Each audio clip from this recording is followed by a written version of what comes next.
largest population of wild horses in the world can be found in the US, wild American Mustangs. The Mustang story is a dramatic one. 100 years ago, these horses were ruthlessly exploited. They were captured in their thousands and used in wartime. And at the same time, the Wild West was being colonized by settlers, resulting in reduced habitat and diminishing food sources for the Mustangs. In the space of a single century, the number of wild Mustangs dropped from around 2 million to just 40,000. Today, Mustangs are no longer threatened, and there is great respect for these horses. The way in which they are treated when captured and tamed shows that Americans have truly taken the Mustangs into their hearts.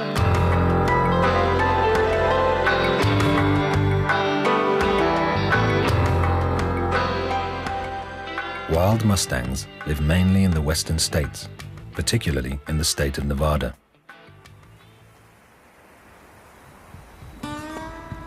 Mustangs herd together in small bands of 7 to 12 horses. Each band has a harem stallion, and the rest are mares and foals.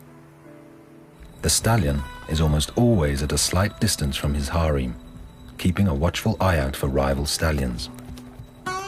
But although the stallion is the leader of the herd, the lead mare always goes first, and the others all follow. There are often bands of young stallions close to the herd. They have not yet established a harem of their own, and group together in what are known as bachelor bands. These groups stay close to the herd, waiting for an opportunity to run off with some of the leading stallion's mares. No luck this time, and they slope off.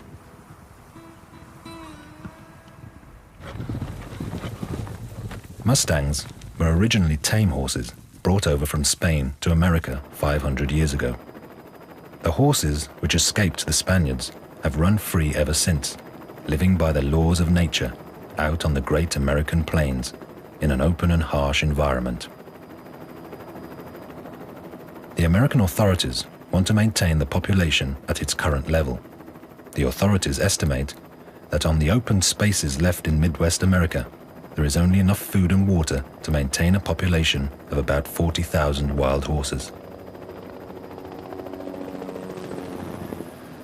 Leaving them unchecked, I mean, the population in a few years will just explode. And pretty soon you'll have horses starving to death out here. They'll be fighting over waters.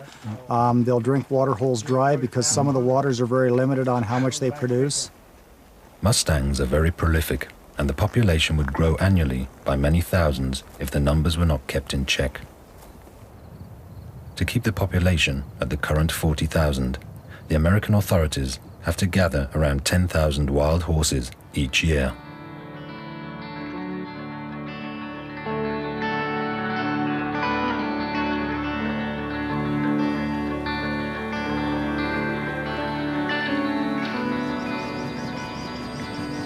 A work team is getting ready to start the gather. They are wranglers, not cowboys. To them, cowboy is a derogatory word. They work for the American authority known as BLM, Bureau of Land Management. Mustangs are completely protected and may only be captured by the BLM. They may not be hunted nor caught for commercial purposes. Do we want to go take a quick look? Well, and see yeah, if we that, can go look. No, I mean right at this and see. Yeah. He's in trap And side. that's where all those horses right off were here. sitting, was right in here. Right, and that's where I No panic. Okay, everything's ready. Relax, Should have been relax, here. Bob, we'll take care of you. Okay.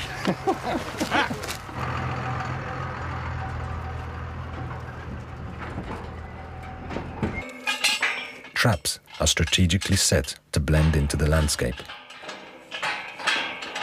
We try not to interfere with the animals on the range any more than we have to. And so pretty much what that amounts to is we go out and monitor the herds, evaluate their habitat, evaluate the animal's health, and then when we have an identified need where maybe the rangeland's in poor condition or the animals are not responding well, then we'll conduct a removal.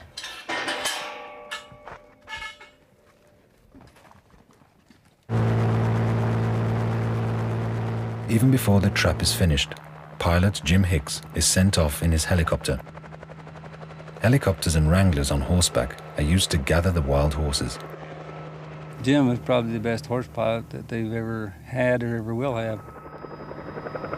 You not only have to be a skilled pilot, you have to have an understanding of wild horses and what a wild horse is capable of doing, and kind of understand their tendencies. I think a lot of times Jim knows what a horse is going to do before he does it.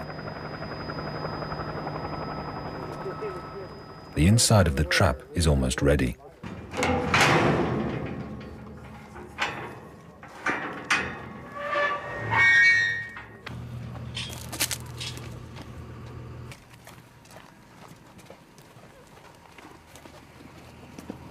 Large rolls of burlap are erected as a fence to guide the horses into the trap.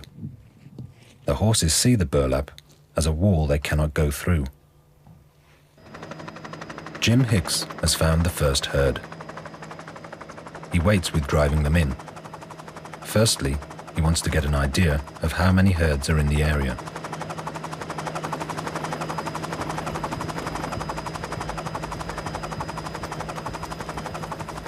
He drives several herds together before leading them back to the corral.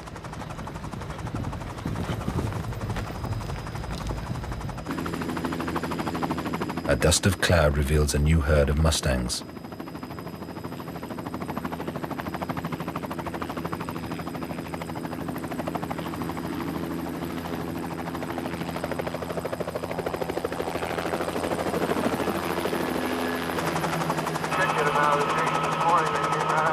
He's almost 20 kilometers from the trap and now sends a message back that he is beginning to drive the horses in. But firstly, he needs to get the horses out from under the trees and down onto open terrain. These maneuvers are dangerous. Jim has crashed several times when his rotor blades came too close to the treetops, but up to now, he has escaped unharmed.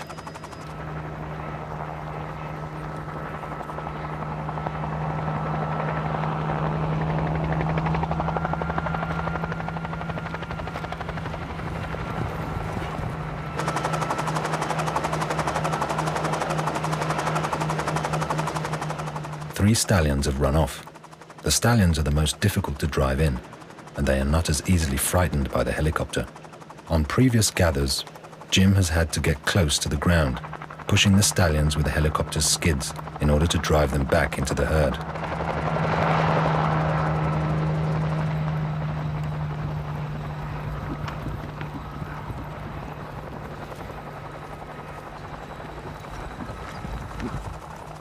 We always have radio contact with the helicopter, and we're continually talking back and forth about what obstacles he's coming to, what we need to do. Is there any baby colts? Is there any old horses that can't keep up? So communication's a big item, and we try as hard as we can not to ever drop a colt. And if we do, we always go back and get it if we can find it. Out on the open plain, Jim Hicks is careful not to drive the horses on too hard, so that foals and older individuals don't get left behind. When the herd approaches the trap, there are more problems with the stallions. They run off to all sides, and Jim Hicks has to ask the wranglers for help.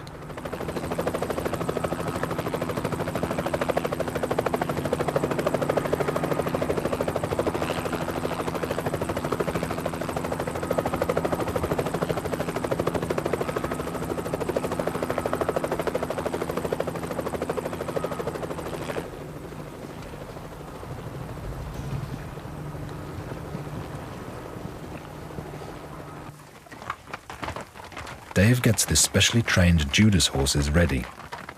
These horses have been given this less than flattering name because they lure the wild horses into the trap. Once we get the horses down to the mouth of the trap, a Judas horse or a Prada horse is turned loose. This is a horse that's trained to go to the trap, and horses, you know, are herd animals, are following animals. And once this Prada horse is turned loose, and the wild horses will follow it on into the trap, and then the wranglers come in behind and close the gate.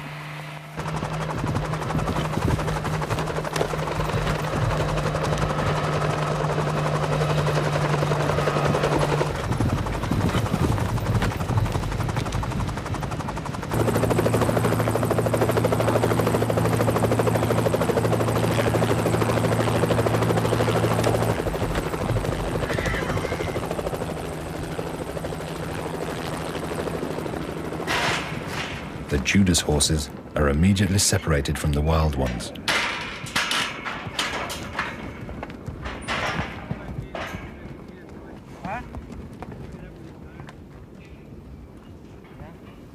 They do settle down pretty quick if you don't stir them. And we've learned over the years to not handle any of them on horseback. A wild horse is scared to death of somebody on horseback. And I think it comes from something on their back. They relate it to a lion or something jumping on their back. You take a helicopter, he was probably out there, what, 45 minutes? Yeah, and then they're here. They're here, it's all over. Yeah. You sort them, it's done with, and they haven't wore their feet to nothing. Amongst the captured horses is a rarity, an albino horse. But it is over 10 years old and will be released again. Some of these stallions, they absolutely hate each other, and I've seen them where they fight coming into the wings at the end of the trap, fighting going onto the trailer. They fight in the trailer, and then we turn them into the stallion pen, and they fight there until we ship. They fight on the they fight on the truck when we ship them to Palomino Valley. They're really mean. They are. They can kill a mare. They can kill a colt real easily. We separate them here for the same reason, so they don't get killed inside the pen here.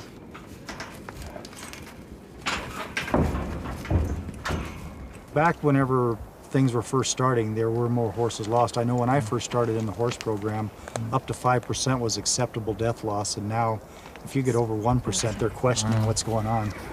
Most accidents happen because the horses think they can go through the bars, and so they run directly into them. But now, black plastic snow fences are put up around the bars, and these accidents rarely happen anymore. Before we was working them and loading them, before we start using it on the outside of it, you know, we broke quite a few necks because they'd jump at them panels and try to go through them. The moment the Mustangs are in the enclosure, the foals are removed. They are also kept separate from the adult horses when being transported on trailers. Otherwise, the foals are at risk of being squashed to death under the very stressful conditions. We're sorting off the colts into the small pen over there so where they don't go on the trailer loads with the big horses to keep them from getting kicked or trampled. Because if we put them on the trailer with the big ones, they could get killed on there. They're tough animals, and the more you get to know them, the environment they live in, the life they've led to get to this point, the more you respect them.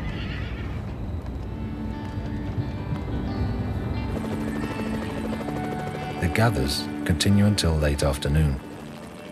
Jim Hicks makes 4 more runs and brings in over 120 horses that day.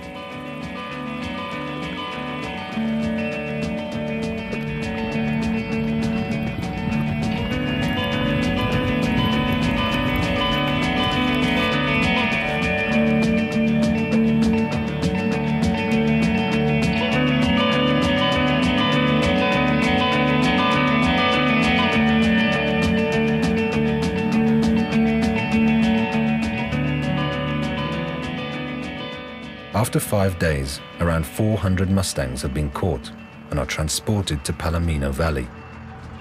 The trap is dismantled and moved to another area.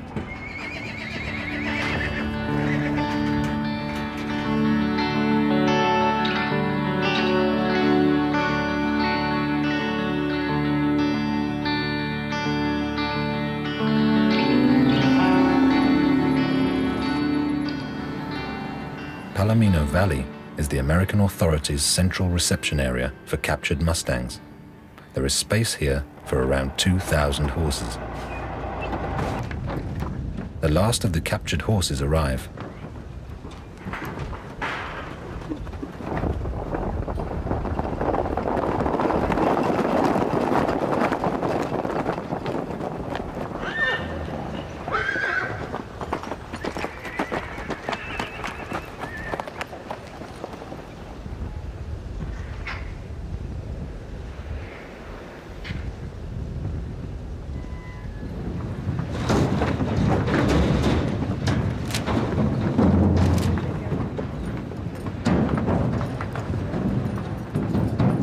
Typically when the wild horses come in off the range from a gather operation, the very first thing they'll do is we'll run them through our squeeze chutes and let the veterinarian take a look at them to make sure if they have any physical injuries or if they have anything that requires immediate attention, then he could administer to them.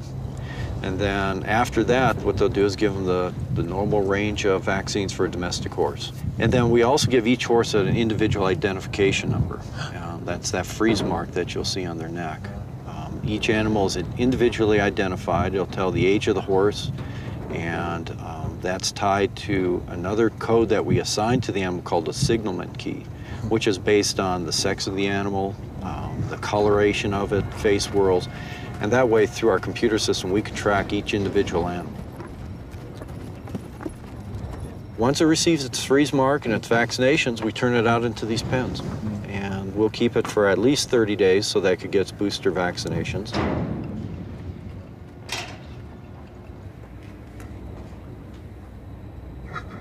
A Mustang is anesthetized so that the vets can clean a wound on its shoulder. So we've given him the anesthetic now. The anesthetic takes 10 seconds to work.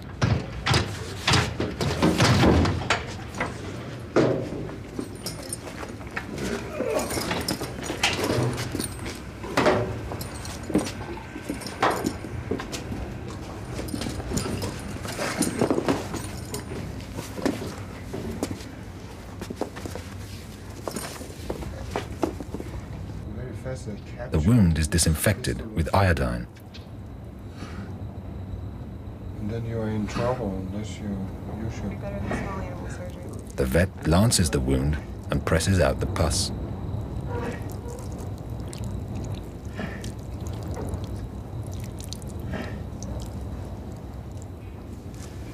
All right, guys.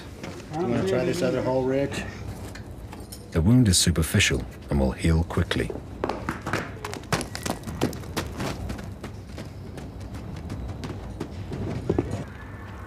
The health of the Mustangs is good. Amongst the 400 horses gathered, not one is lame. The horses possess what vets call clean legs, no bulging at the joints, and strong and healthy hooves.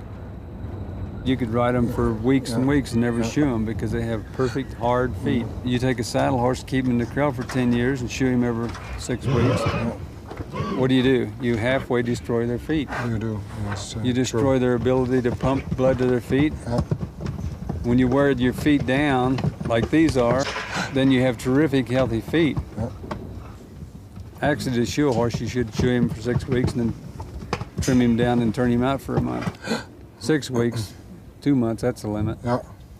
And then they should be barefooted for a while. So a wild horse has got terrific feet. But the reason they are is because no man don't mess with them.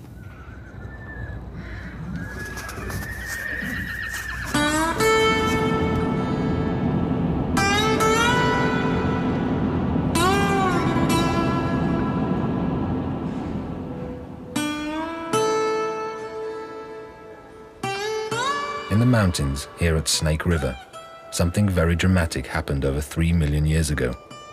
A great number of horses died in a short period of time. What we're currently thinking is that it was a drought and that a shallow river was drying up. And horses are very, very much dependent on a water source.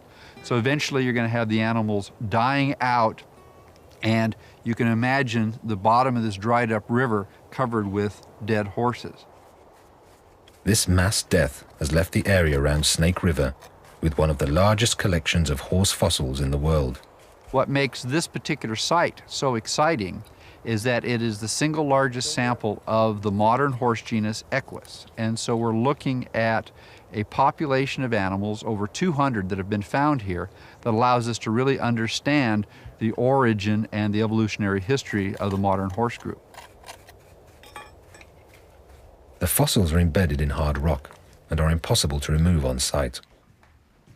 So blocks of rock containing the fossils are transported to laboratories, and here paleontologists work to free the fossils from the rock.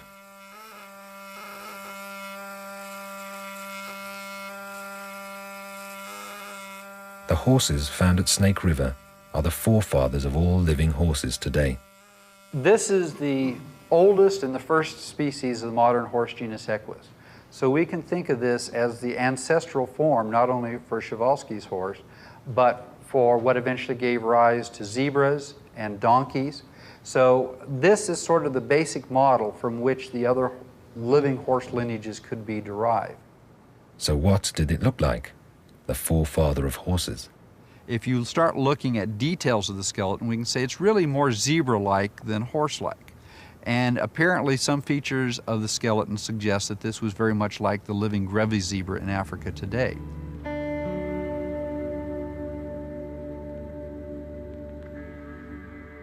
It's on the North American continent that the horse originated, a process which has taken 55 million years. And from here, it migrated to Asia, Europe, and other continents. Over the last 55 million years, the horse has evolved from being the size of a cat to the large animal we know today. The horse became larger and heavier, and at some point in its history, it had to adapt so that it was able to run. As grasslands develop, the forests break up, we see a lot of this adaptation for running probably related to open country. There's no place to hide from predators. If you look at this horse here, he's already down to one toe, like the modern horse. And this is part of the long evolutionary history of horses becoming adapted for running, which includes reducing the number of their toes. 10,000 years ago, the horse totally disappeared from the North American continent. 10,000 years ago, Equus disappeared here in North America at the end of the Ice Age, along with mammoths, mastodons, camels, and other large herbivores. And one of the great mysteries is why here in North America, a group of animals like the horse that was so successful for so many millions of years disappeared, and yet it was able to survive in Eurasia. American Mustangs only descend indirectly from their original American ancestors. And this was through the horses which migrated to Asia and on to Europe 2 million years ago, only to return to the North American continent with the help of man 500 years ago.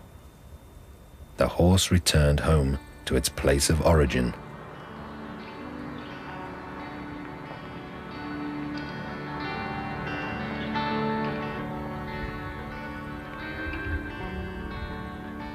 Apart from the authorities themselves, only one private individual in America has been given permission to tame wild horses. His name is Steve Mantle, and he is one of the famous horse whisperers, someone who can do things with horses that no one else can.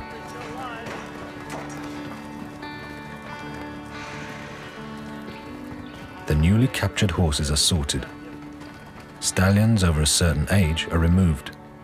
They are not suitable for riding because it would be impossible to tame them completely.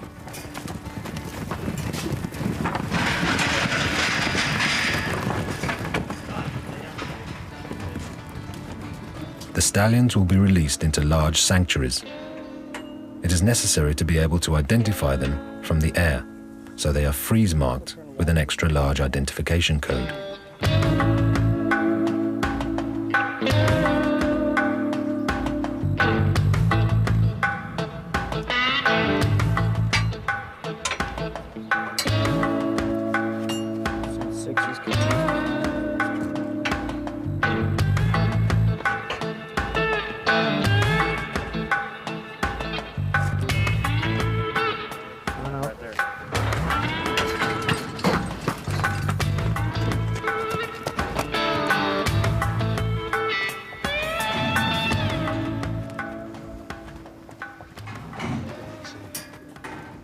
Good horsemanship to me would be someone who is willing to learn new things, that has no ego involved. They're out there for the horse. They're not out there for themselves. They're willing to be honest. They're not trying to snowball anybody with anything phony. Because if the horse can win in every situation, whether it's a Mustang or a domestic horse or whatever it is, ultimately the owner, the rider, and the trainer are going to win. If the horse doesn't win, nobody wins. It's when Steve Mantle stands before an individual horse that you can see his very special abilities. We're going to introduce to this little horse something that he's looking for. He's in here all by himself. And the natural thing for him to do is be with a herd of horses. That's where he's the safest. So we're going to try to take the place of the herd in his mind and teach him that when he's with us, that's a good thing, and when he's away from us, it's a bad thing. And he's gonna learn to start coming with us and being with me here just pretty quick, because he's already looking for somebody. That's why he's doing all this pacing and working around here. Now he's come to this gate right here because that's where he came in. So that's where he wants to go right back out. These wild horses naturally zero in on things like that. So we're going to strengthen the right side of the horse first, build the right eye strong, and drive him. Now, to drive a horse, you got to do it from the hips. You can't do it from the ribs or the shoulder. So we're just going to keep driving him around here, and then we're going to offer him a chance to come back. It's starting to sink in really quick. Now we lost his attention, now we got it back. See how we got both ears right here? Now we lost it, now we got it back. Lost it, now we got it back. Once you get this here, your training process is starting to really build quick. Now I've got to send him around the other direction, because now he's okay with me on the right. So now we got to get him okay with me on the left. I'm gonna have to hustle him to get him by the camera. Now we're gonna hustle him again and let him coast. Oh, he's already wanting. See, he's a pretty smart little horse. He's finding the answer. The horse can read your body language, and he reads it better than you ever thought of reading his. First off, in his mind, you're a predator when you come in the trail. And then after a while, he finds out, well, you really haven't attacked me yet. So then, if you can set your body language to where he can work off that, then you start building that relationship right there.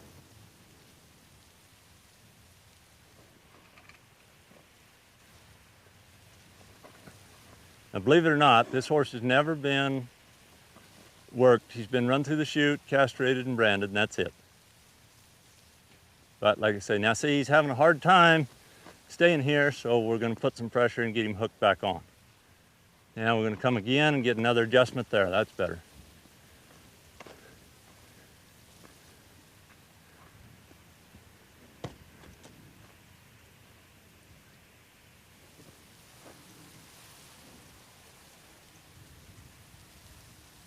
Now this little horse doesn't know that being petted is a good thing. So you have to teach him that it's a good thing. And they might nip you. You just have to be aware of that, be ready for it, watch out for it. But once they find out that being petted is a good thing, the rest of your process is pretty easy. There's a saying out there that if you look these horses in the eyes, that you send them away. Well, my experience is the eyes are the window to the soul, and if you want to know what's going on in his mind, you better be looking at his eyes and his ears and checking that out. Because I'm looking right dead in his eyes, and he's sure not wanting to leave very bad.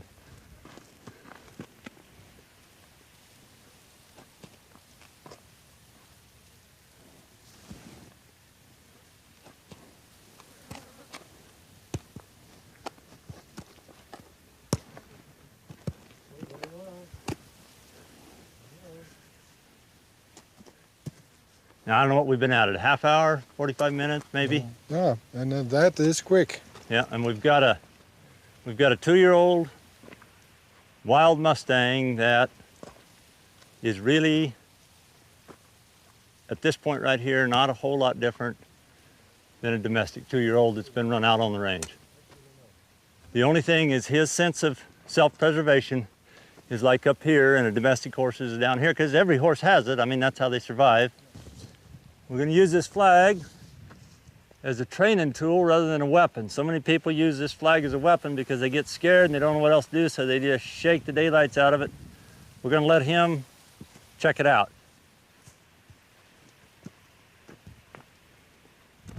This represents your head, your hat, your shoulders.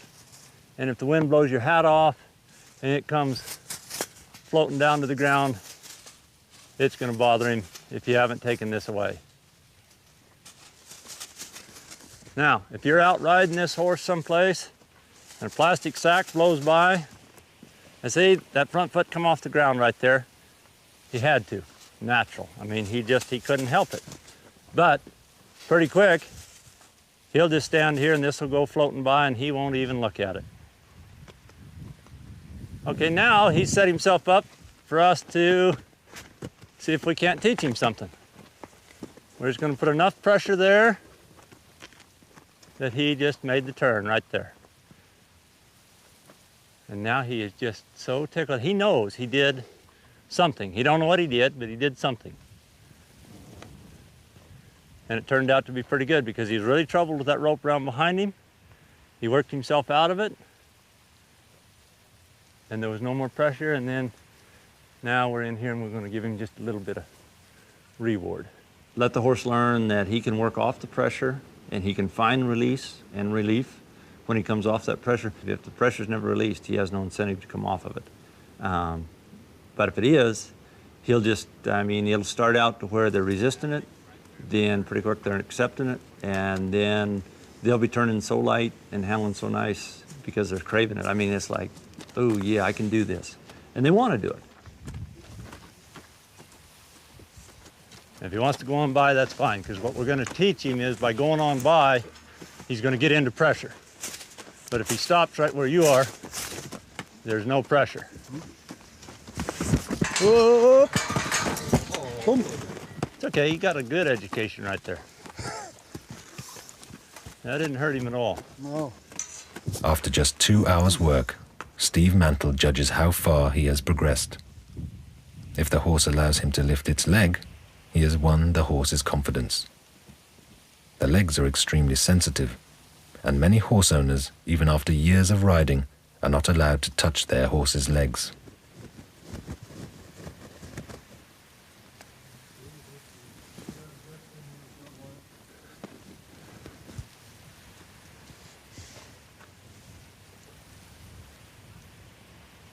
I usually get this right here first or second day.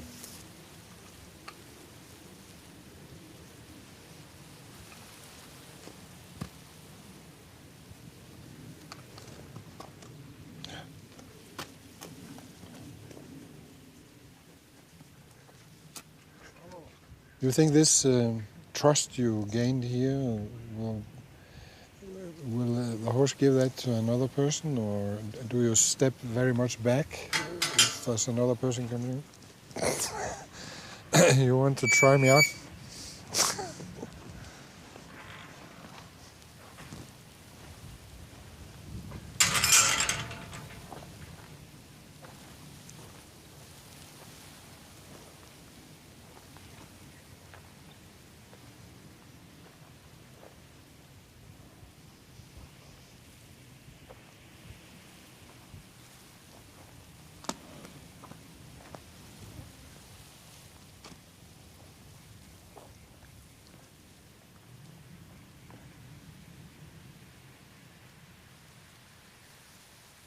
I think you can go right up between his eyes.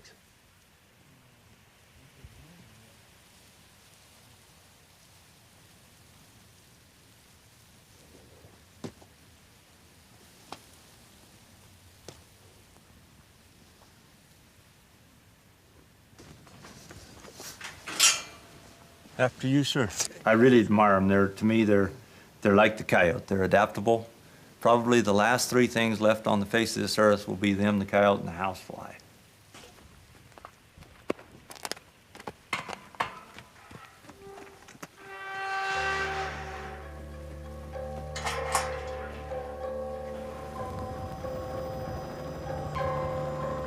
The free life of the Mustangs has forced them to survive on nature's terms. This has made them strong and healthy. So vets and other people interested in horses have begun to study Mustangs and compare them with the modern saddle horse. A lot of veterinarians have studied them to see why wild horses don't get navicular and all this. Too much the concept today is every horse has got to have a halter on him and it's got to have shoes on it. Well, if you keep shoes on it 12 months out of the year, in term, over the years, you will shorten his lifespan of his feet by 50% at least. Joint and bone disease are some of the most common ailments among modern saddle horses. These diseases often develop into chronic conditions, making the horse lame and therefore useless as a saddle horse. This often ends with the animal being put down. Mustangs and modern saddle horses are both descendants of Spanish horses, from the time when Spain was the motherland of horse breeding. They are related both in terms of race and build, but while Mustangs have roamed free for the past 500 years, the evolution of the modern saddle horse has been controlled by man. All the horses that we breed today came out of stock that look just like this. It's just that people bred for what they preferred, be it long legs or a certain face or a certain head shape. Mustangs weigh around 400 kilos and are fast and very athletic. Modern saddle horses, on the other hand, are bred as large, heavy animals of about 700 to 800 kilos, but they have retained the angled leg joints characteristic of a horse weighing only 400 kilos. This gives saddle horses a certain suppleness and speed, but when a horse weighs 800 kilos, its legs cannot take the strain for long. The legs wear out and develop joint disorders. Mother Nature, I think, is a better breeder than we are. Those animals with those conformation faults that have the potential to compromise the breed usually do not have the opportunity to reproduce, and hence those components are eliminated from the breed, whereas we have the ability to breed anything. And despite the fact that we know we have potential problems that will be passed on genetically, we'll continue to breed those, either due to greed or misplaced affection or other issues.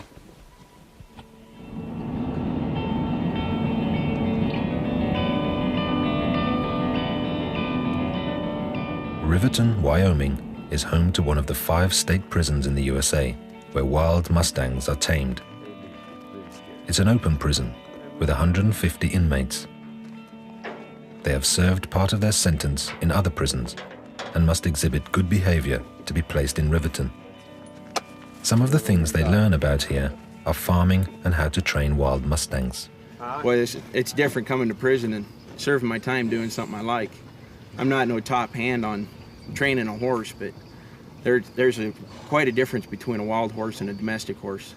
They got a lot more spirit, these ones. Most of the inmates that we get here have never worked with horses, and so I think a number of them, they come and they don't want to have anything to do with it. They're scared of the horses. But, once they get into it, most of the inmates really see it as a good program, and I don't get that many requests for job changes once they get started.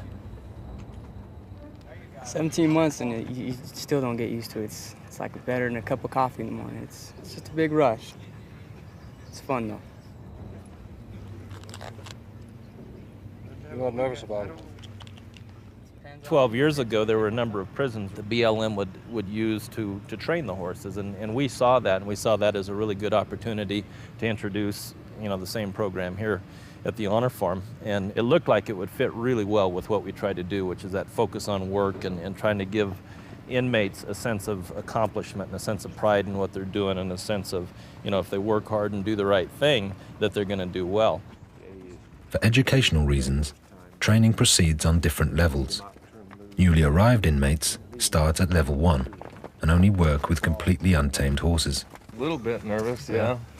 Thing's a lot bigger than I am, so. They're strong? A little, yeah, they're strong. A little nervous, not too bad though. I've been around horses a little bit, so it wasn't too bad. 8 or 10 men right through here, and we'll have put 4 or 5 right through this. So just start lining out in the circle, fellas, right along the fence. The first thing they teach the horses is not to run at the sight of humans. The men, what's happening? Yeah, that's okay. He'll come out. Here he comes. Let him come. All right. All right, you see him how he's looking at us here a little bit? That's what we want him to do right here. There's the stop. There he's figuring out. Right here, when he stops and looks, let him figure us out here. We're not putting any pressure on him. We're not trying to do nothing to him right here until he settles down just a little bit here. Later on the same day, they test how the horses react when they are tethered with a rope. Horse out. All right, just let him look.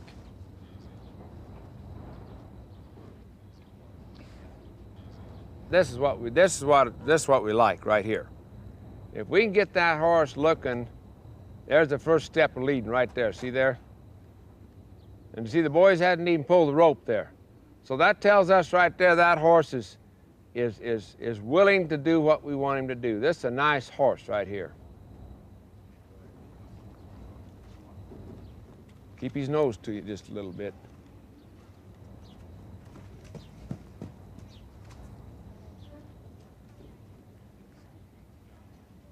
Now, Brown, if you get up to his nose, just rub his nose a little bit and then just slide your hand back over that. There. Now just turn away and walk away there just a little bit. There you go. Come on down your rope a little bit. Now stop right there, Brown. Next time, walk up to him there and rub his nose a little bit and just turn your head and just kind of back up that rope a little faster than that. Don't be afraid. Don't think he's going to do nothing. There. Now, there you go. Yeah, just move right on back there kind of fast. There. That's good. But not all horses give in so easily. There's the start.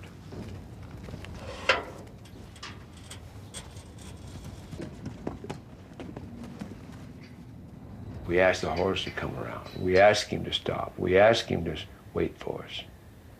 If he don't, then I'm wrong. I went too far, too fast, too quick, and then it's my program, not the horse's. Mike Buchanan runs the horse program. His philosophy is that the inmates are not horse breakers, but horse tamers. He has left the old rodeo methods behind, whereby the horse's will was broken by use of force. Now, they use teamwork, trust, and respect. Just try what you can, Pete, and just... When a horse is born in the wild, the first thing the mother does is start nuzzling them right at the point of the shoulders, right up high on the withers, and then they massage. That's the bond. We want to start massaging and petting him right around the above the neck, right on the mane there, right on the withers. That's the first contact that the wild horse and the baby gets contact right there. Try it again, Petty. You're doing fine. Just keep going, keep going. See, he's wanting to do it now. Stay, keep your hand there, keep your hand there, keep your hand there, keep it there, keep it there, keep it there. That's okay, there, that's better, that's better. That's better. He ain't sure about that at all. For the first time in their lives, the horses are bridled and must slowly become accustomed to wearing a saddle.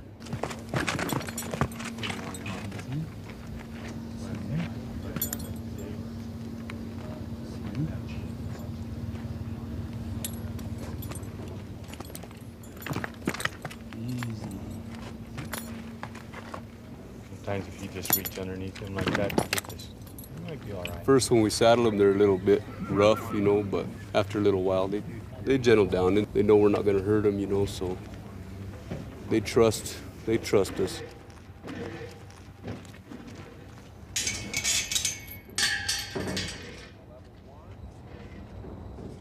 We teach it a few little things here before we even get on. If we tie up a right rein or a left rein and walk off with its head turned, the horse will understand right and left. And then what we look for here is a crossover. The left hind foot will cross over the right hind foot. The reason why that's important is because if you was on top of that and the horse decided to do something wild, we can pull on the rein, we can bump it with the left side, and it will unlock itself. Instead of buck, run off, it will unlock and cross over. There. And now hold his head just like that. That's really important right here. That just don't pull it. Just don't pull it. That's all. After a month of intensive training, the horse is calm and confident around people. Now is when it will become clear if the training has been a success. Will the horse accept having a person climb on and sit in the saddle? All right, now just step up there a little bit, count to 3 a little bit. There. And let him know and pay him a little bit, stand a little bit. There. Okay? Good.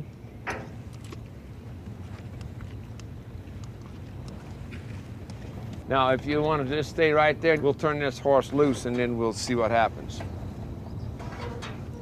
He don't know that he's untied, so we kick the inside leg, relax a little bit there. There we go. There we go. There we go. Kick that inside leg, just there you are. Relax, relax. Give him just a little head. Just let him have his head just a little bit. In 8 days, I kill my number, and I'm going to go to Alaska and hopefully work in some riding stables. A lot of the programs really didn't help me, but the horse program, it's a life changer. I mean, it doesn't have to be about money or girls or drugs or anything. That if I'm happy with myself and who I am, then I can make it. And that's why I want to continue working in horses. The inmates really form a bond with the horses. You'll even see in the auctions when the horses are being offered for public sale that as they're leaving, you know, the inmates will express a little emotion, maybe even see a tear from time to time. So yeah, the bond is pretty tight between the horses and the inmates. Let's do that one more time. Around over here by this pond, and then just stop over there and look over your shoulder. Give them the right signal, turn and go the other way just a little bit. Okay? That's good. Now just turn around and go the other way, follow just a little bit. Always stop your horse. Make him stop and turn, look over your shoulder, Billy, and just turn over and look around. Just come on right on back. That's good enough. All right. All right. That's good, fellas. That's good.